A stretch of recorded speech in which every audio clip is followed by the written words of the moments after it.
చిలక తల్లి వచ్చిందంట వినిపించింది. అది చిలక తల్లి చూడండి. తప్పునన్నా కోసుకొని నిన్న రాలావాడు, ఇవాళ వచ్చాడు మళ్ళీ. కోసుకొని అమ్మ భయపెట్టుకే కోసుకొని ఏమ్మా నిన్న రాలేదు అన్ని ఏడి అమ్ముకొని పడిపోతాను. నేను ఎంత భయం వేసేస్తుందండి వీడికి.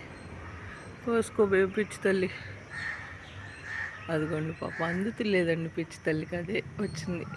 ఎంత శ్రమ పడుతుందో. కాయలండి నేను కోసి పెడితేనేమో తీసుకోవట్లేదు. చివరికి వచ్చి కోసుకోవడానికి దానికి భయం వేసేస్తుందండి. ఎంత భయం వేసేస్తుందో వాడికి. మధ్యలో తోకగాడు ఈడొకడు ఈడుగుండు తోక కోసుకొని అది అమ్మో ఎంత ఐడియాతో కోసుకుంటాను చూడండి.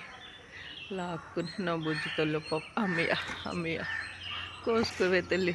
ఏం చేయకు అయ్యో పిచ్చిమండా కోసుకో. పిచ్చి తల్లిరా వెళ్ళిపోయింది.